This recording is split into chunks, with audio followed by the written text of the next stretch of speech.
Bienvenido.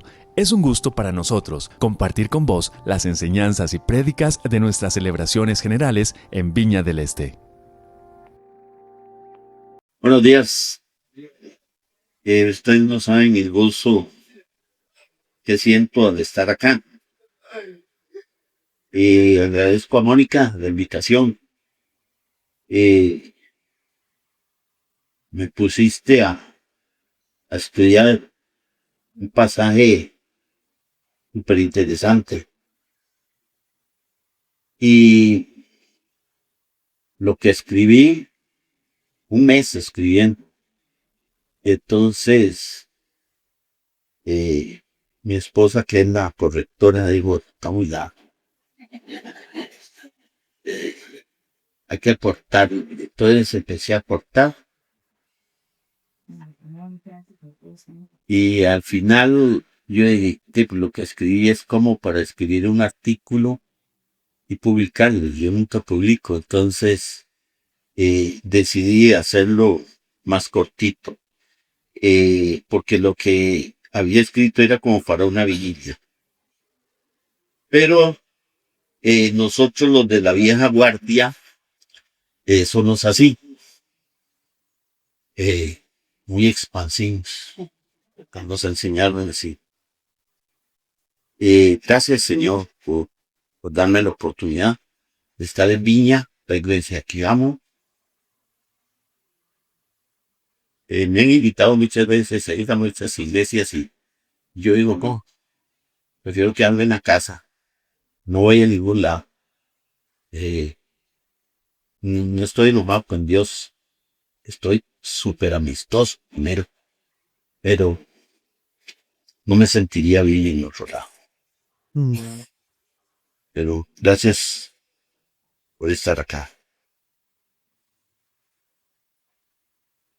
Me dijeron que en este momento era cuando tenía que respirar profundo. Iglesia, hoy quiero llevarlos a un lugar silencioso.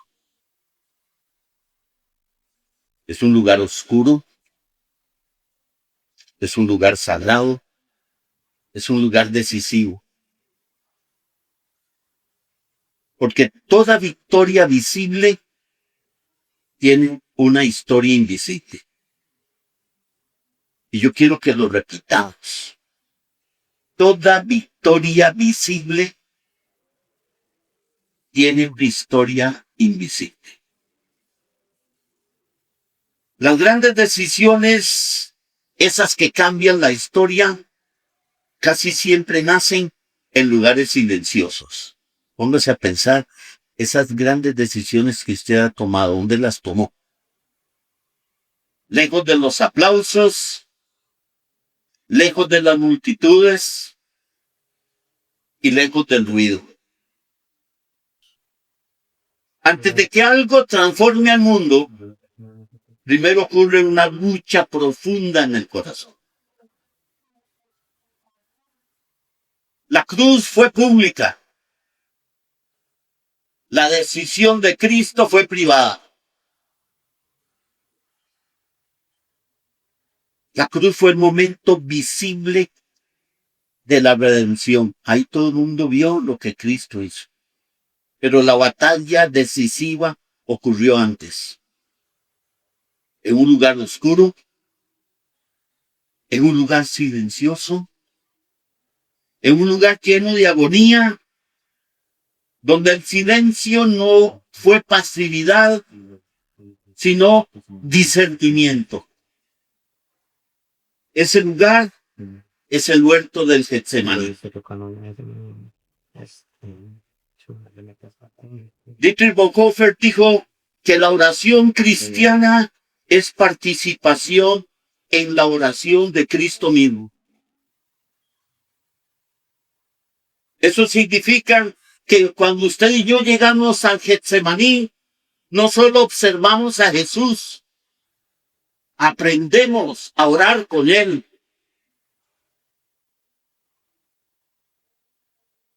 Nos dice el libro de Lucas, en Lucas 22:39, que Él, saliendo, se fue como solía al monte de los olivos.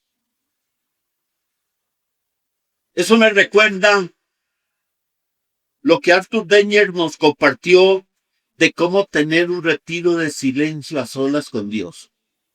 ¿Recuerdan? Y lo he practicado varias veces. Fuera celular, fuera un reguero de cosas. Apunte todo lo que Dios le diga, aunque parezca no. Apunte.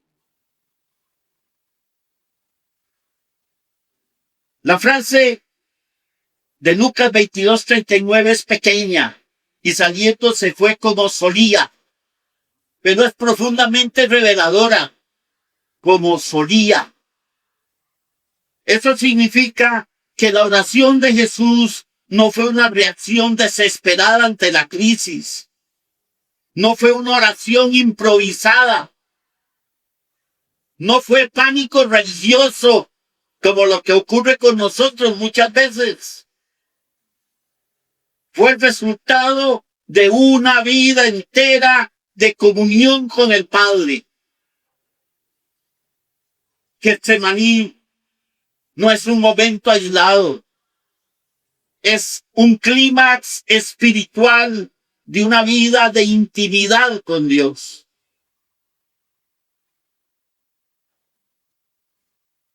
Y si usted y yo queremos hacer diferencia, tenemos que pasar por un Getsemaní o por muchos Getsemaní.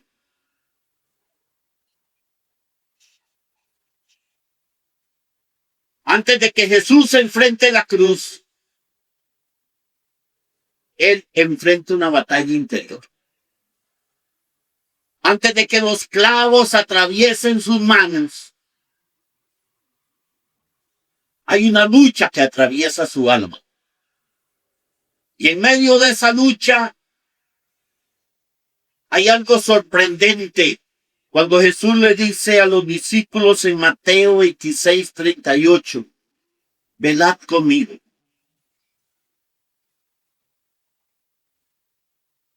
Jesús pudo haber peleado esa batalla completamente solo, pero él decidió involucrar a sus discípulos en su momento más crítico.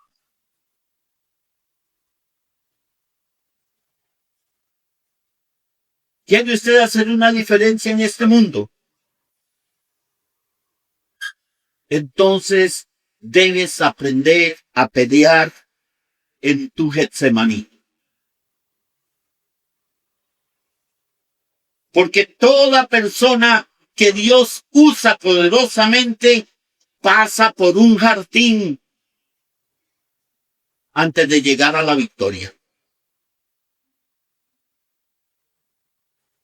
Hoy quiero que veamos 7 grandes escenas que nos enseñan en este pasaje cómo se pelea una batalla invisible. En primer lugar, en el Getsemaní observamos el estado de Jesús. Marcos 14 del 32 al 36. Marcos nos dice que Jesús comenzó a entristecerse y a angustiarse profundamente. Marcos usa 2 palabras muy fuertes. La primera es ectambeo. Y nuestra versión dice, empezó a entristecerse. Pero la idea es más intensa que entristecerse. Tiene un sentido de estar profundamente entristecido, sobrecogido, atemorizado. Sí, tenía miedo.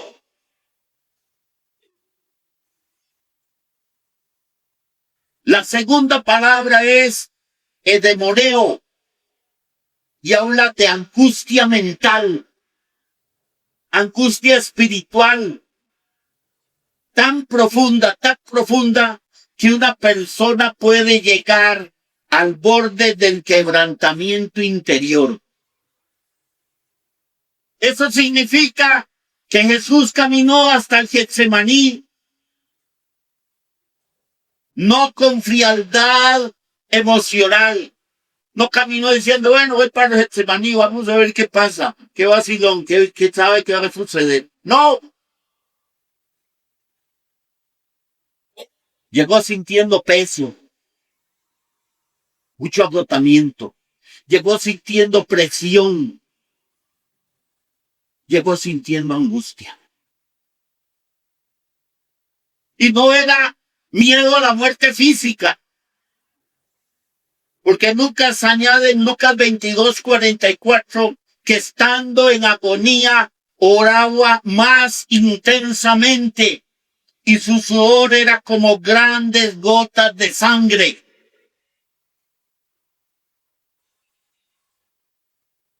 Jesús no estaba temiendo simplemente a la muerte física. Jesús estaba mirando la copa. Mónica habló de eso, entonces yo no me voy a meter aquí. Y no era una copa para brindar y decir, brindemos, ganamos. No, era otro tipo de copa.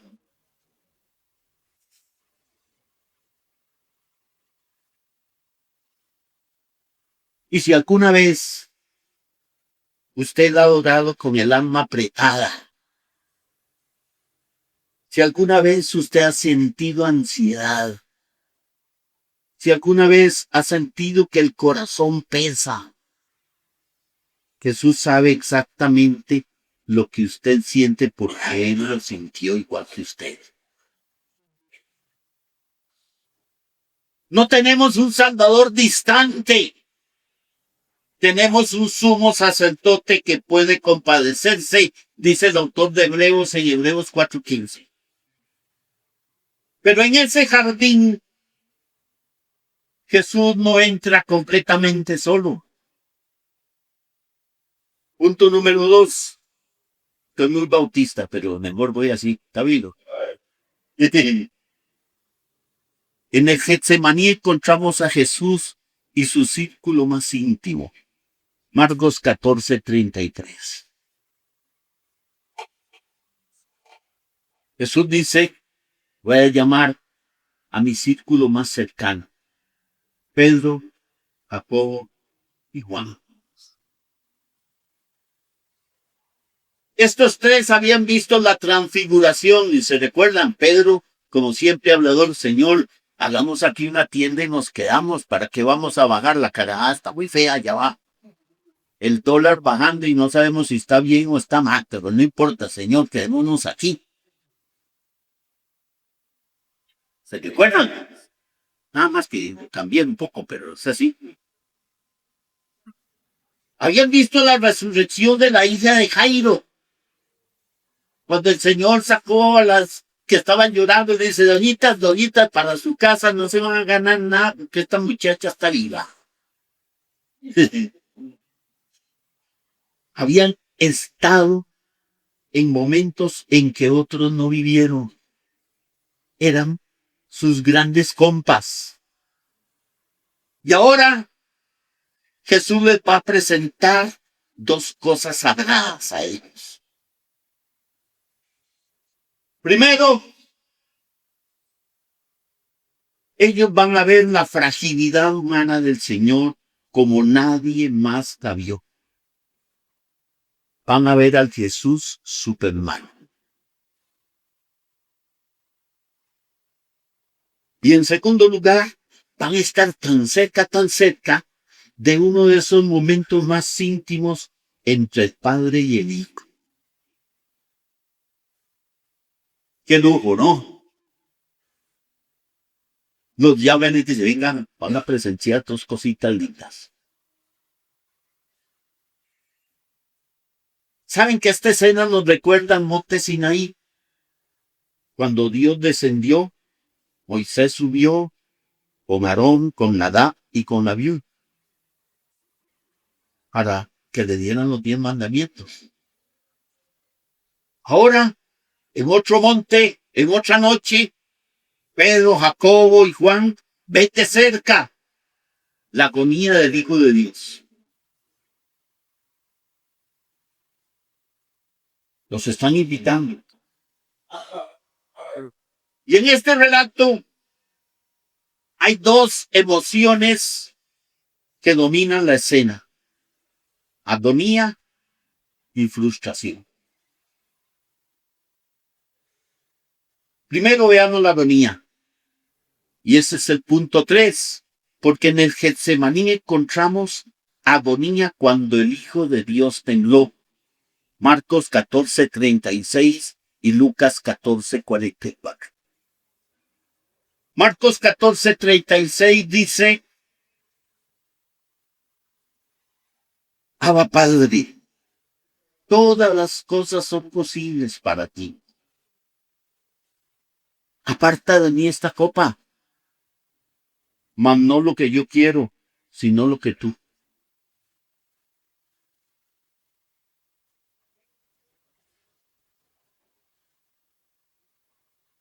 Saben que el sufrimiento es parte de la vida. No se sorprendan.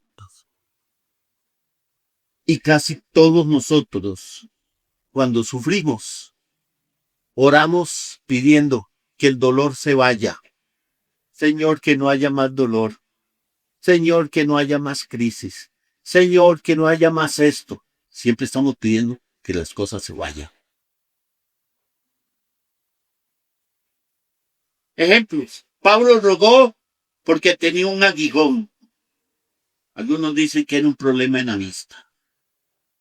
Elías dijo: no, hombre, me enfrenté a esa doñita y ahora me persigue. Tenía miedo a aquella señora. Y debajo del enebro pidió morirse. Elías. ¿Cómo? Y muchos de nosotros hemos orado por algo parecido. Pero el sufrimiento de Jesús en el Getsemaní no era cualquier sufrimiento. En Getsemaní, el Padre y el Hijo están dialogando. Están ahí frente a frente. Y están hablando sobre el método de expiación. Sobre el método de cómo tu pecado y mi pecado iba a ser perdonado. Están hablando de cómo se va a restaurar la relación entre Dios y la humanidad. Es un diálogo muy intenso. Y aquí Jesús, en su verdadera humanidad, pide: papá, no hay manera de que esta copa pase, de que este trago amargo no lo tengamos que hacer. Que en vez de irnos hacia la izquierda, hagamos la de Melquiades, huyamos hacia la derecha. ¿Ah? Porque esa copa era símbolo de la ira de Dios. Porque usted y yo, lo único que merecíamos era la ira de Dios. Pero somos salvos por gracia. A usted y el pin no nos costó nada. A quien le costó fue a Jesús todo. Sí tiene un costo la salvación. Todo el Antiguo Testamento, usted lo empieza a leer y todo apuntaba a este momento que Jesús está pasando. Y ahí donde entran los tambores, ¿verdad? Y todo. ¿Qué va a pasar? En Semaní significa prensa de aceite, prensa de olivo. Y Jesús es el olivo de Dios. Y en ese jardín el olivo iba a ser exprimido por usted y por mí. La ira que merecía el pecado del mundo iba a caer toda sobre él. Como dice 2 Corintios 5:21, Al que no conoció pecado, por nosotros lo hizo pecado. En la cruz, Jesús bebería la copa de la ira, de esa ira divina. No como una metáfora, no como un símbolo vacío, sino como una realidad. El infierno no era una metáfora, era una realidad. Y en esa realidad estaba a punto de concentrarse sobre Jesús. Ahora es cuando entendemos por qué Jesús dijo, mi alma está muy triste, tan triste hasta la muerte. Ahora entendemos por qué oró, Padre, si quieres pasa de mí esta copa. Jesús ya está sintiendo el preámbulo del pecado de toda la humanidad sobre él. Pero la copa no fue quitada. Este es otro mensaje, me salieron con 3 mensajes del mensaje. Pasa así, Carlos, ¿sí o no? ¿Verdad? Y ahí veces del cuadernos ahí diciendo, este mensaje voy a predicar y nunca lo he predicado, pero ahí está. La copa no fue quitada. Cuando el Señor le dice a usted que no se enoje con el Señor, a Jesús su hijo le dijo que no. Dios dice que no. Pero vino fuerza. Lucas 22:43.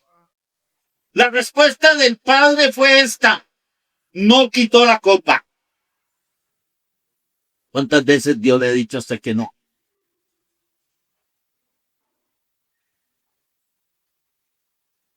Cuando estaba en el colegio, usted le decía, Señor, esta es, porque hay que orar por la novia. A los evangélicos siempre nos enseñamos, órenos lo que va a ser la novia, porque puede que llegar a ser su esposa. Y usted decía, esa es, esa es. Y el Señor le dijo que no.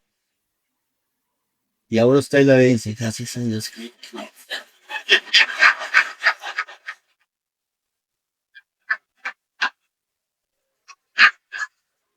Qué embarcado viene a ser el Señor.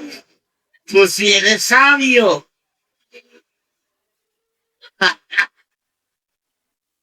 ¿Cuántos no le ha dicho el Señor? Ese negocio que usted decía, de aquí yo voy a hacer un Rockefellertico. Y el Señor le dice, no, mejor que no, porque se le va a ir muy malitico.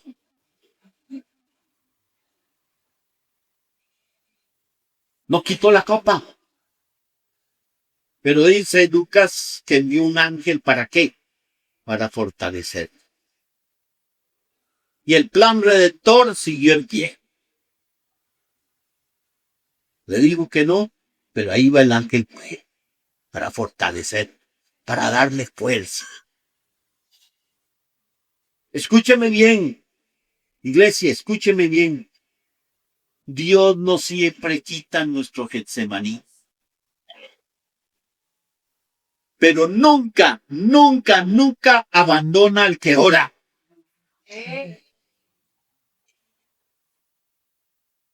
El Padre no eliminó la prueba, pero sostuvo al Hijo en la prueba.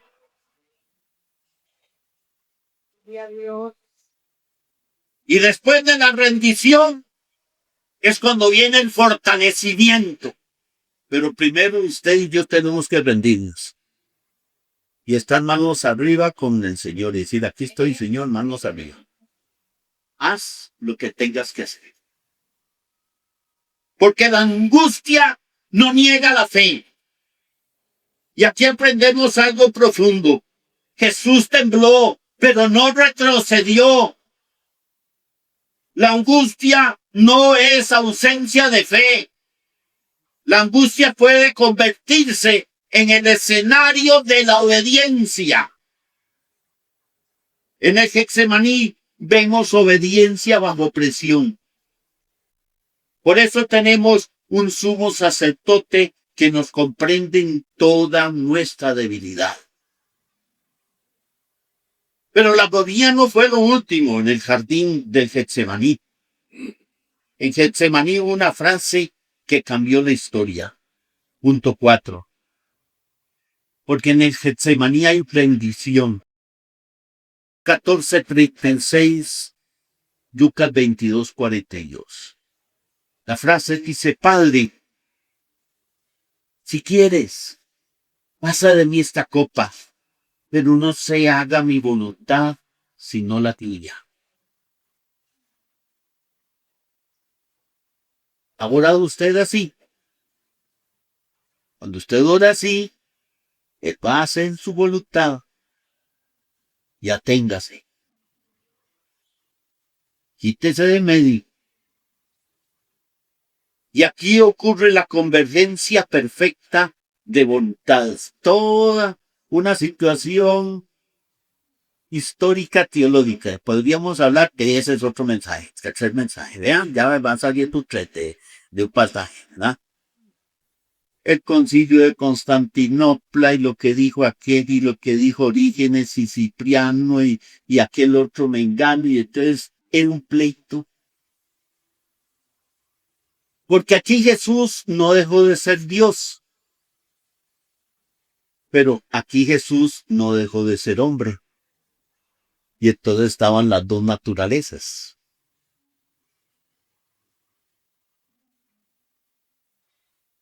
En Getsemaní no vemos una debilidad pecaminosa, vemos la gloria de una humanidad rendida completamente.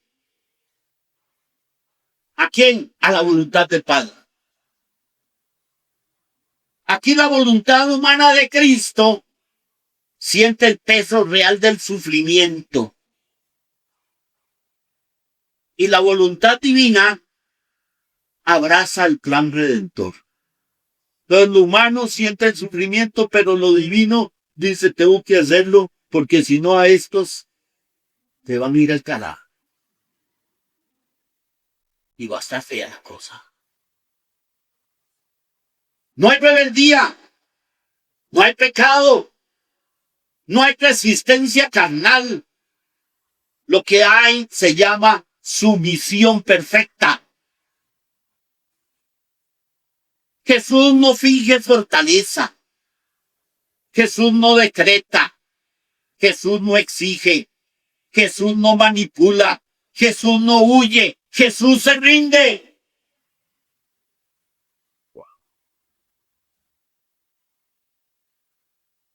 La victoria no comenzó en la cruz. La victoria comenzó aquí en el Getsemaní. En la cruz fue la culminación. El Getsemaní fue el momento donde se inició todo. Porque antes de consumado es, que se dijo en la cruz, primero hubo un hágase tu voluntad.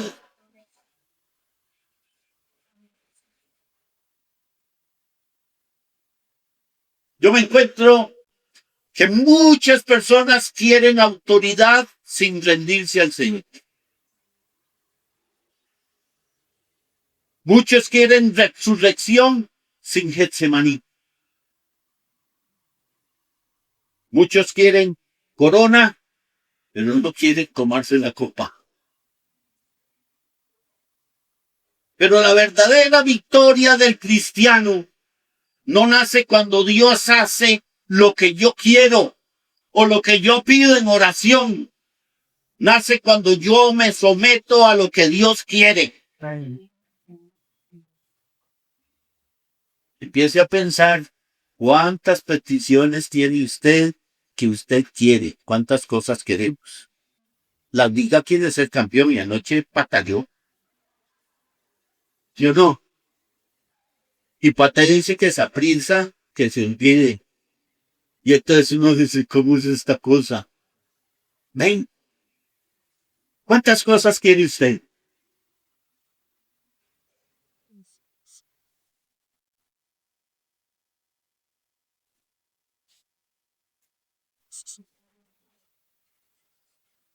Y mientras Jesús se rendía allá, solito, los que prometieron lealtad se durmieron. ¿Se recuerdan los de nada allá atrás? ¿Cómo se llamaban? Pedro, Jacobo y Juan. Los tres superamigos. ¿Por qué? Quinto lugar. Porque en Getsemaní hay frustración cuando los que prometen lealtad duermen. Marcos 14, 37 y 38. Y el Señor viene, ¿verdad? Muy interesante. El Señor viene, camina hacia ellos.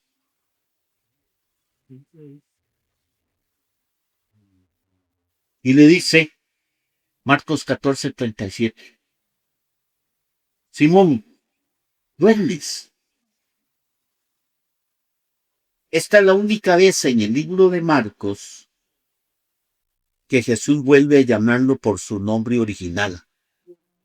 Como cuando Florinda le dice a Kiko Federico.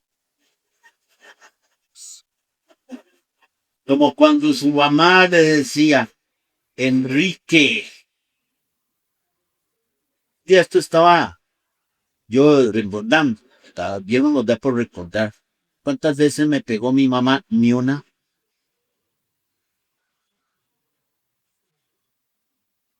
Pero cuando decía Enrique, sí, mamá es que hacen en sí.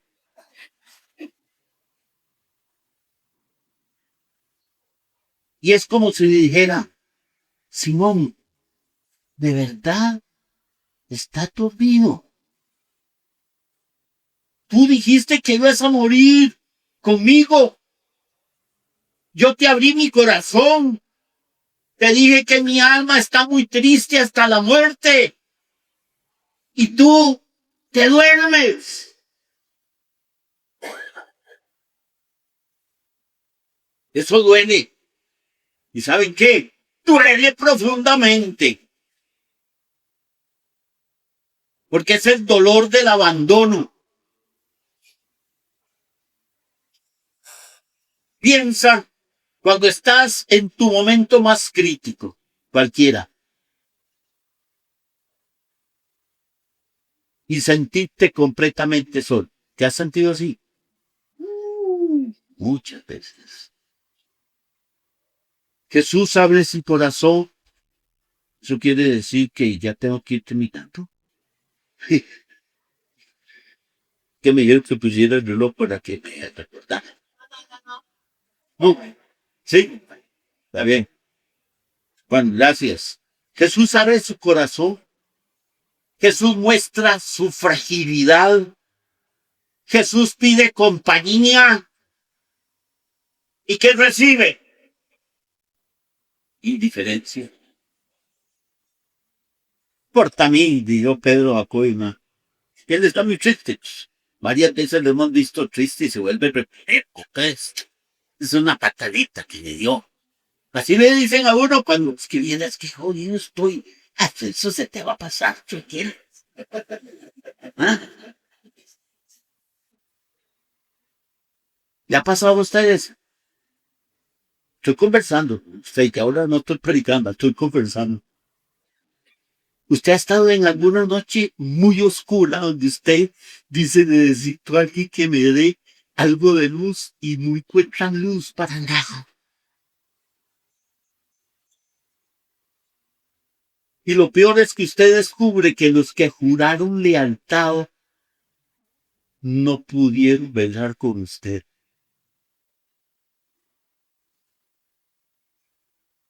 Por eso son las velas. Pero ya ahora las velas se convirtieron en un pachonco. La gente dice, mira qué buen chiste, me aprendí una vela. ¿Ah?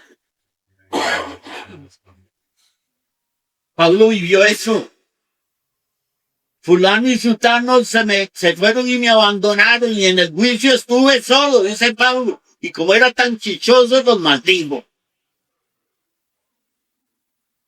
Elías vivió eso. Yo estoy aquí solo. Y el Señor dice, no, pero si hay 700 que están orando por vos. Vos no estás solo. Y muchos siervos de Dios hemos vivido eso. Porque si hay algo que se vive solo es el pastorado.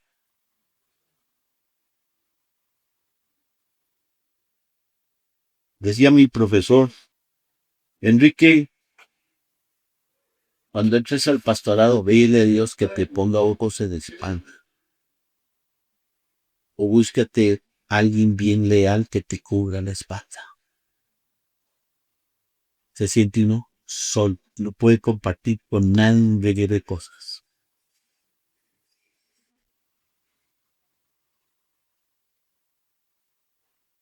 Pero eso nos enseña algo. El sufrimiento es parte de la vida cristiana. Getsemaní no solo fue el inicio de la pasión de Cristo, también fue el anuncio de la pasión de los discípulos, porque los discípulos empezaron a vivir su propia pasión. Jesús ganó la batalla. Los discípulos la perdieron. Pero la historia quedó escrita para enseñarnos a pelear mejor. Y en medio de esta escena, Jesús pronuncia una de las lecciones más importantes de la vida espiritual. Porque en quinto lugar, en el Getsemaní, hay una gran lección. Velad y orad. Marcos 26, 41. Para que no entréis en tentación. Esto no es condena, es un diagnóstico nada más. Jesús no humilla, Jesús está alertando a los discípulos. La oración no es un accesorio. Aprenda eso, no es un accesorio. La oración es un entrenamiento. La oración es un músculo. Necesita memoria muscular.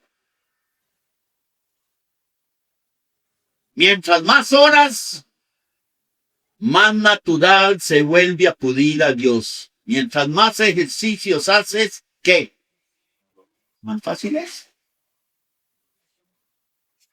Mientras más horas, más fuerte te vuelves en tu vida espiritual. La oración no es reacción. La oración es entrenamiento.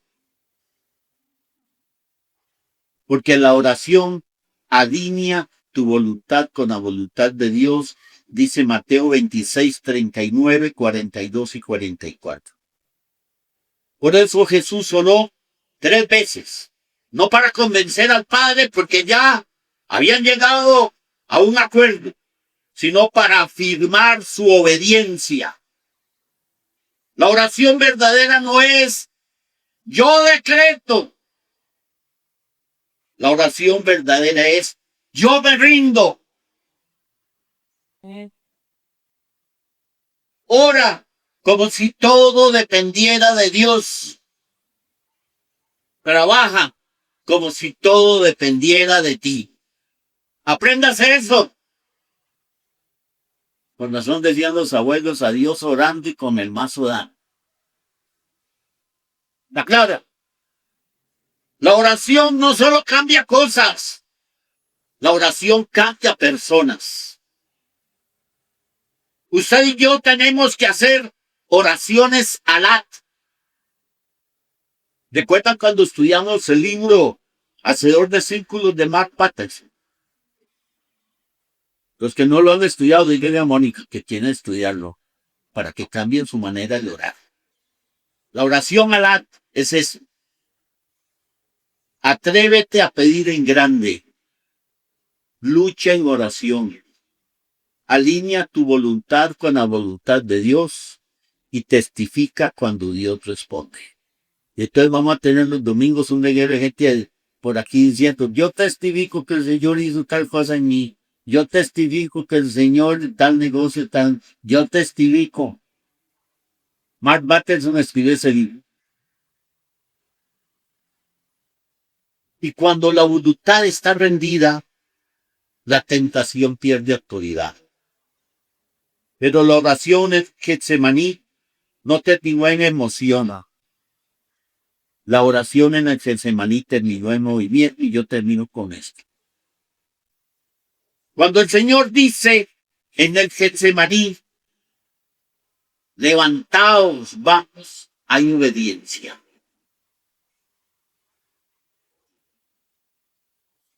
Y llega Judas con los soldados. Y Jesús lo ve y Jesús no dice adiós. Jesús dice, levantaos, vamos. La oración termina en movimiento. La oración termina en obediencia. La oración termina en decisión. Aquí está la diferencia entre Jesús y los discípulos. Él oró. Ellos, los discípulos, durmieron. Él se levantó firme. Ellos huyeron. La obediencia visible es fruto de la rendición interior. Por eso, consejo, no te quedes dormido. Levántate. Vamos. Es el momento de levantarse. Y aquí yo tengo una aplicación. Yo quiero que usted piense en su Getsemaní. Tu Getsemaní es el lugar donde Satanás intenta desviarte. Donde la carne y el espíritu luchan. Donde Dios forma tu carácter. Donde tú decides obedecer o no. ¿Quién dice que el evangelio es fácil? El que dice eso no ha leído el pasaje en el Getsemaní. Habrá noches de agonía. Habrá amigos dormidos. Habrá silencio en el cielo. Pero si oras, si velas, si te rindes, habrá fortalecimiento, habrá obediencia y habrá resurrección. 4 pasos. Tienes que identificar tu Getsemaní actual. ¿Cuál es tu Getsemaní actual? Examina qué voluntad necesitas rendir. Ora hasta alinear tu corazón con el Padre. Y el cuarto lugar, no se me ya. Levántate y actúa con firmeza. Porque el jardín en el Getsemaní no es el final, es la antesala de la victoria. Getsemaní nos enseña mucho que la batalla más importante de la vida no se pelea frente a multitudes, sino en los momentos secretos entre el alma y Dios. No fueron los primeros clavos, no fue primero la corona, fue la coca. Piensa en eso. Y allí Jesús tomó la decisión que cambió la historia. No se haga mi voluntad sino la tuya. La cruz fue algo público. La victoria comenzó en el Getsemaní. La verdadera diferencia en la historia no ocurre cuando alguien tiene poder, cuando tiene influencia o reconocimiento. Ocurre cuando alguien decide rendir completamente su voluntad a la voluntad de Dios. Van a haber momentos de agonía. Yo no le estoy diciendo que no. Habrá momentos de soledad. Habrá momentos en que otros duerman mientras usted está luchando. Pero también habrá momentos en que el cielo enviará fuerza. Momentos en que la oración se va a alinear. Y va a alinear tu corazón con el corazón del Padre. Momentos en que después de rendirnos, podrás levantarte con firmeza y entonces escucharás las mismas palabras que Jesús dijo esa noche. Levantémonos, vamos. Porque después de cada Getsemaní siempre viene la cruz. Pero después de la cruz viene la resurrección.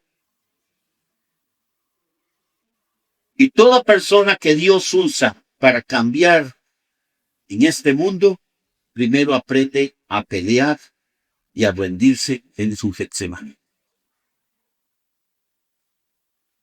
Yo quiero que cierres tus ojos.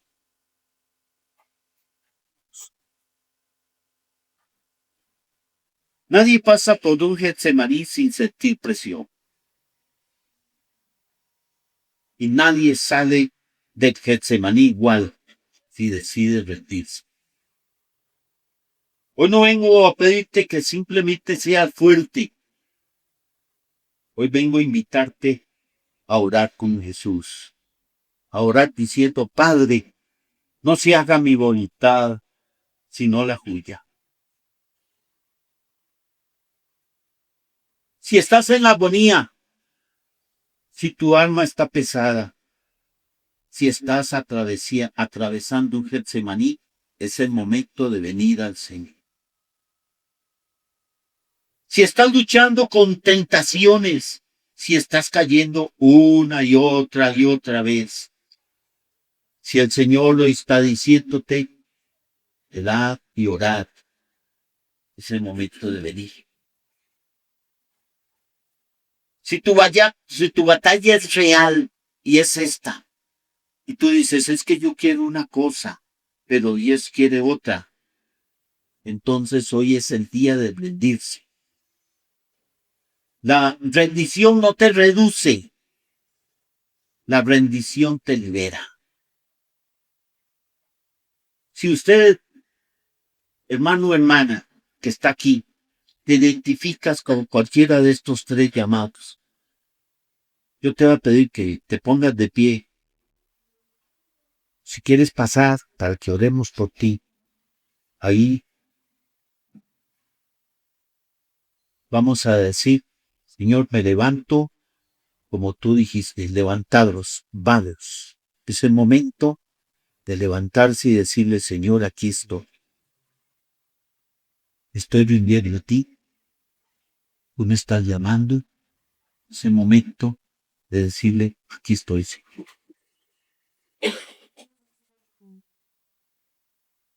Señor Jesús, aquí estamos. No venimos a negociar, venimos a rendirnos. No. Padre, tú sabes cuál es nuestra copa. Tú conoces nuestra angustia, Padre. Tú conoces nuestra lucha secreta. Tú conoces esa batalla invisible que estoy pasando. Hoy decimos contigo, Jesús, no se haga mi voluntad, sino la tuya. Por favor, papá, fortalécenos como fortaleciste a tu Hijo. Sosténnos en medio de la prueba. Enséñanos a velar, enséñanos a orar, enséñanos a obedecer. Y que nuestras oraciones no terminen en conmoción, que terminen en obediencia, que terminen en decisión, que terminen en movimiento.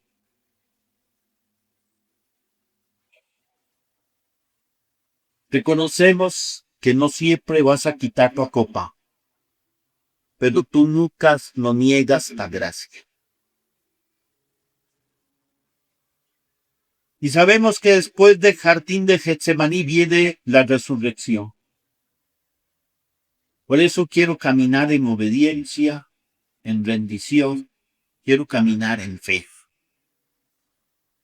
Y cuando vuelva la noche, yo quiero recordar la victoria visible que siempre nace de una batalla invisible, peleada contigo, Señor. Gracias por este pasado. Gracias, Señor, por enseñarnos la verdadera victoria. Nos rendimos a ti. en el nombre de Jesús. Amén. Nos encanta poder compartir con vos las prédicas de nuestras celebraciones. Esperamos que esta haya sido de bendición para vos.